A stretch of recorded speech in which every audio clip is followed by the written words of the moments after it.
Hey there, Spencer Pullen here on another photo adventure. I appreciate you stopping by and check this out. Today I'm at Old Car City in White, Georgia, and this has been on my list for quite some time.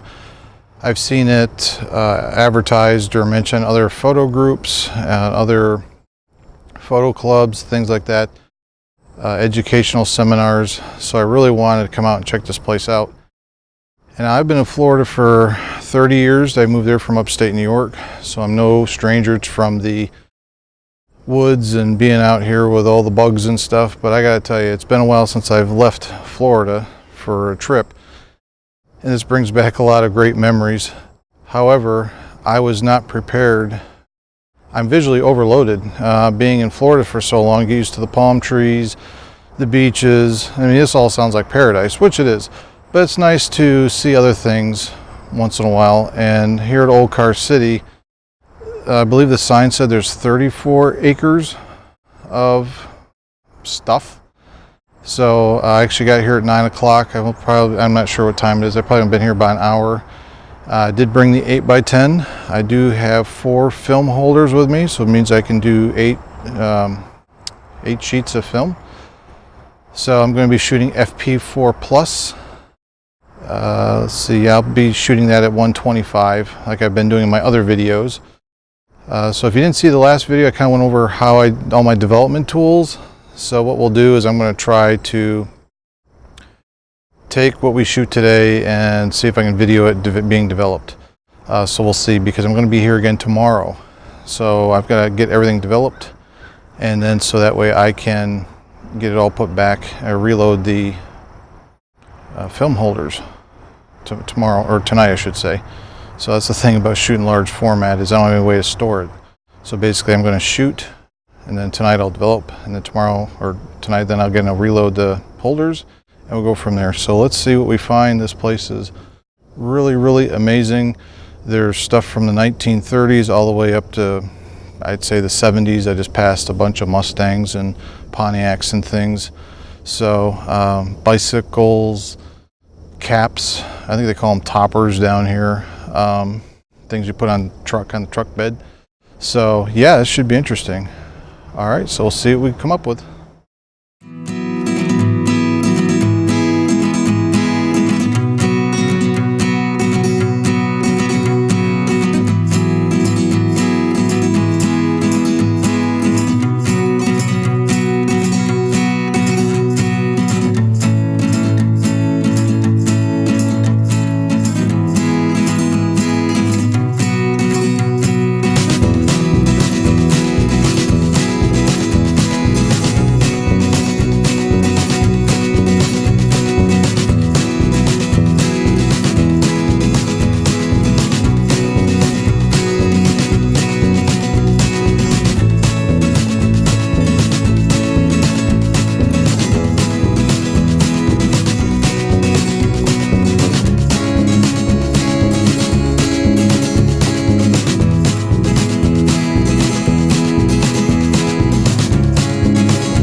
Alright, so we finally got everything set up after a few minutes. It's been pretty cloudy, which is really nice, so we have nice even light to make it easy. I don't have to fight the highlights and shadows like I normally do, even though it's about 10:45 in the morning. So I went ahead and got the focus all set up. Obviously the tripod and everything's all ready to go. Metered the actual logo on the Buick at f/64 ISO 125, which is what I'm just shooting the box speed film, and the meter read 1/8 of a second, or I'm sorry, 8 seconds. So I went ahead and checked the reciprocity timer, and it's telling me that 8 seconds for FP4 Plus is 21 seconds. So we'll go ahead and we'll shoot this at 21 seconds and see what we get. So let's make sure our f-stop is set. The shutter is set to time, so I just push it once to start it, once to end it. All right, we'll cock the shutter. It's usually one of the things I forget, but remembered it this time. So I'm just gonna hit start, and then we'll open up the lens, and we'll count down. I can't get over the amount of cars that's in this place. They're just one right on top of another, and it's truly, if you get a chance, please get here. 3, 2, 1. We'll stop. So there we go. So we got our first one of the day finished. So I'm hoping to get some more, at least 3 or 4 more sheets. I know I've got 8 with me. That'd be great if I can get all 8 done, but I don't know if it's going to happen. It's taking a while just to take all this in visually. As you'll see as I keep filming, and then of course we'll add to this tomorrow to come up with a really nice video for you guys. Hopefully you can get an idea of the sense of what's here and the scale of it that's here. So if you're into rusted junk and just cars and American history, this is really an amazing place.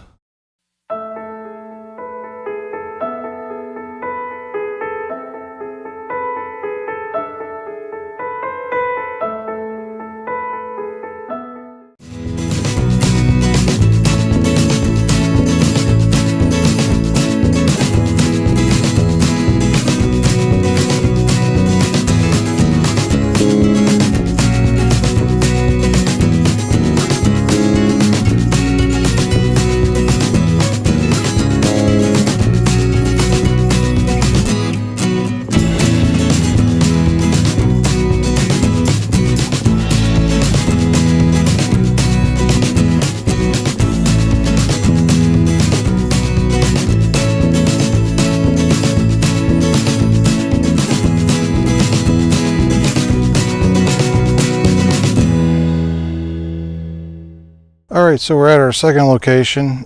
Excuse me, it's been a few minutes, probably been about an hour, maybe hour and a half since I did the last, the Buick that we did. So I found this really old, cool school bus that was really interesting. One thing I like about large format is since it does slow us down to work on composition and trying to get in the right spot. I initially found one composition I liked, and then I was all set to go ahead to film in the camera. Everything ready to go, and then I was waiting on the light, and I thought, well, while I was waiting for a cloud to go over, I'll check and see, just look around. Well, naturally I found something I like better. So what I'm going to do is I'm going to show you the first composition that I had, and then I'll show you where the camera's actually set up now. It's actually doing the exposure as we speak. I'm shooting this one at f/45 simply because the light's kind of in and out a little bit with the clouds, so I went to f/45 instead of f/64, because at f/64 for 2 minutes with reciprocity was going to take about 20-minute exposure, and I didn't think we were going to be able to hold that with the clouds and everything going back and forth. So I knocked it down to f/45, which then gets me down to 1 minute exposure, and then I would so now I'm down to about 6 and almost 7 minute exposure. So that's actually what it's working on now as we're doing this little video. So here, let me show you the compositions that I got set up and what I had set up and what I'm shooting now. And then we'll see how it turns out.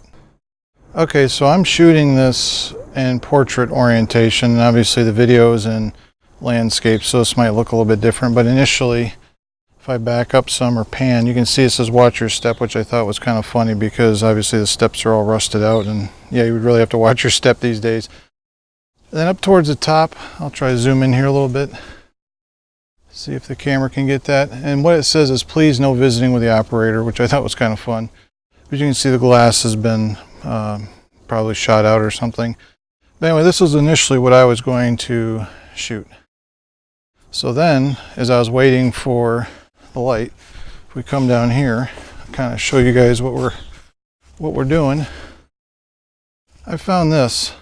And I saw this, I thought this was told a bit better story, and I got basically the bottom of the chair, so I get the pedals, and of course the, no visiting with the operator. So I thought this told a bit better story of this, obviously this poor bus that's been this is its final resting place. But anyway, so I thought this was just a stronger composition. Again, I am shooting portraits, so I'm going to be able to get from the you might as well say the bottom of the chair with the pedals up to that marker of the sign. So yeah, we'll see how this turns out.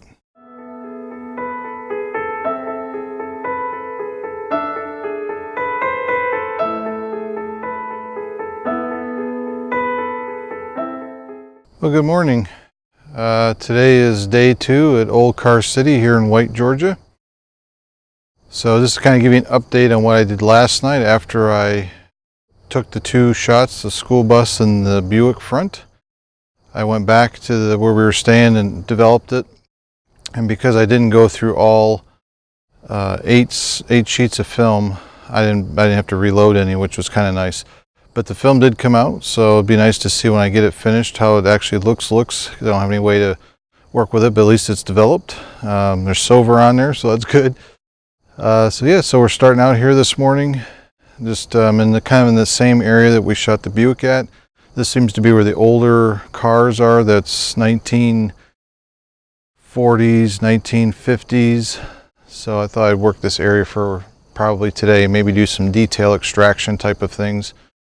You run into stuff like this. Here you can see there's this tree that's actually growing out and around and through what was once the engine of this car. So again, just really, really cool stuff here.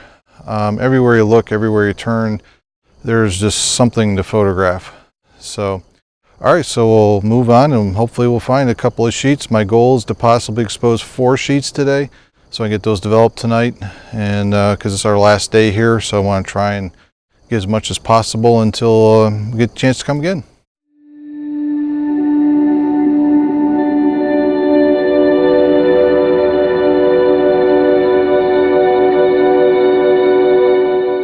Okay, so here we are. This is our first place I stopped. I was looking for something a little bit different. I mean, yeah, there's the front end of these cars are just amazing. The headlights, the logos, and the emblems and taillights. But I'm always trying to find something different as well. So I found this old truck, and as you can see, it's had the windows gone and the hood is popped, and it's got this really cool mirror down here. So I thought what I'm doing is I'm shooting through the window to get this steering wheel, because now there's a whole bunch of old dead vines in there. So what I'll do is I'll turn this around so you can actually see what I had to do to the camera, because the camera's not, usually I shoot level and square, but to get this shot I kind of had to tilt everything to shoot down through the window. So let me reorient this and we'll show you how we got this set up. Okay, so here we are. This is the camera setup. I'm on a Reese tripod. This is my first trip I've taken it out and actually put it through its paces. It's a very stable tripod. Nothing moves once you lock everything down, but it's heavy. And I have a little wagon, which I'll show you guys a little bit later. It's really helped me on this trip getting things from here to there, and especially it's a little hilly around here. It's kind of funny to say that coming from Florida, because you know, you go to a speed bump in Florida, you've gone to the highest point in Florida, but here we actually we have some hills and things we have to go up and down. So what it is, I tilted the camera, as you can see, this way to get through the window so I can actually get the field of view I'm looking for. And that caused some problems with the focusing. So the first thing I had to do is I put a little down tilt on this to make it throw a little bit of the focus so I could try to get the door handle as well. And then because of the way the door is skewed, I went ahead and tilted or shifted this whole front this way to help throw the focus back, so it kind of hopefully runs along the door. What I focused on was the steering wheel center, and then from that I was stopping down a little bit as much as I could. I do have a loop that I use on the ground glass when I have the dark cloth over, so then I could try and kind of spot check the door handle, the mirror, the glass, the vines, that kind of thing.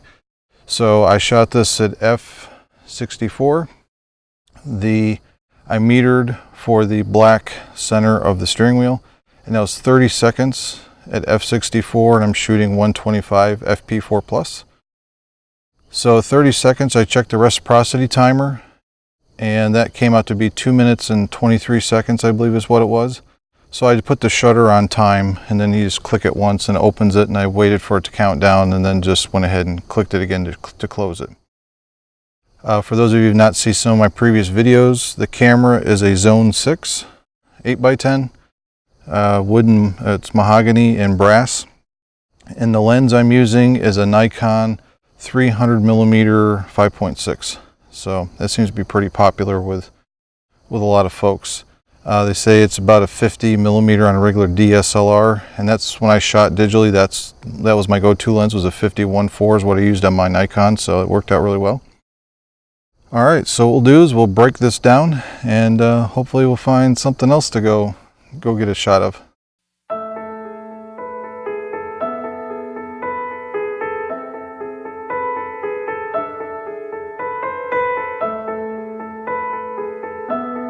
All right, so I just finished photographing an old GMC truck, and it had a tree growing up through the bumper, and it had been there so long that the tree was actually starting to grow over the top of the bumper, which was very cool.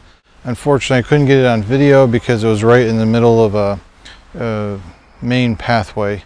So it was bad enough I had the 8x10 set up with the tripod and everything, and everything to go focusing. Anything to do with a large format is not a fast process, so I just hurry up and got that finished so I wasn't blocking traffic. But you guys will see the photo, of course. So the other thing I mentioned a little bit ago is about my wagon. Here's my wagon. So I bought this at a Sam's Club. You can get them at BJ's or Costco or those kind of places, and it folds up. It'll fit even behind like the driver's seat, or obviously it'll fit in the trunk. So I'd say it's fairly light. I don't know exactly the amount of weight on this, but I can tell you this much. If I did not have this wagon, there is no way I could do this, not with this tripod.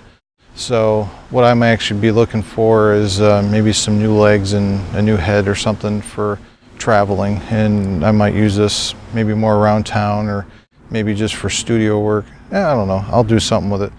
But just wanted to show you my wagon. This is basically my whole kit. So I've got this tarp that I got at Walmart. It's a 6x8 foot tarp, and I lay this down so I don't get all muddy and everything.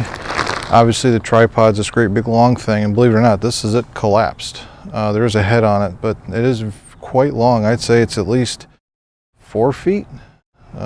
Maybe 4.5, 5 feet. So that's something to consider if you're looking at one of these Reese tripods. I have my film here in this black garbage bag. It's all loaded, ready to go, and I've got two that are exposed, which was the two we did this morning, the little truck that we shot the steering wheel on, and then the GMC truck, which you'll see in a little bit with a tree. Here is my F64 backpack with the 8x10. I got the one lens in there, cable release, light meter, my little notebook, my little thing to clean off the lens, just that kind of general stuff. I'll do a like what's in my bag type of video here eventually. And basically I just got the tripod for the camera, and I got a little padded cooler type of package to put the camera and the video camera and things like that in. But again, if you are going to try something like this, I realize, if you're going to go hiking in the Smokies or out west, this is probably not going to be possible. So that's why I'll have to find something for those kind of trips. But for now, this is working. A lot of it is you're constantly pulling uphill, but at least I don't have to carry the weight. I have used the backpack. Have you seen in my other videos, I can strap that on. That's not a problem. I've even used my other tripod, which has been fine. Tripod's 10 pounds. This is 25. Just the tripod with the case. So anyway, I mentioned the wagon. I just wanted to show you. Here it is. Nothing too special. This is actually my second one, because the first one, I guess I just flat wore it out, and the bearings went in the wheels and broke the wheels off. A friend of mine who's with me, he has one that's made for the beach. It's got a lot fatter tires on it, and he's trucking right along, going over these thick roots and no problems at all. And I said they're fairly inexpensive. I think this one was less than $50. So really great tool to have if you're going to be, especially like if I go to a park and they have like paved walkways. This thing's a breeze to work with in those kind of situations. Here it's a little bit more challenging because it's all dirt and leaves and pine cones and things like that. But you know what? It's a lot easier than carrying it. All right, so hopefully we'll see if we can come up with some more shots and what else we find.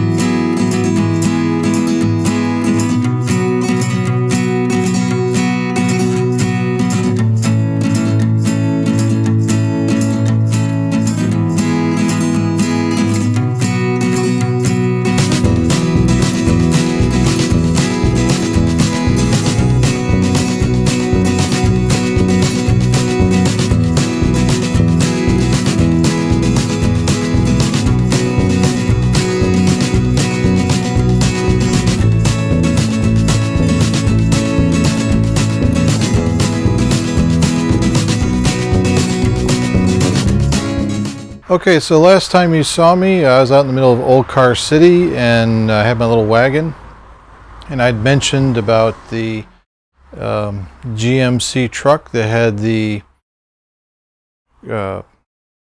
tree growing through it, and that was supposed to be, one of my stellar shots. So here's a tip for those of you that are starting out with film photography or even large film photography.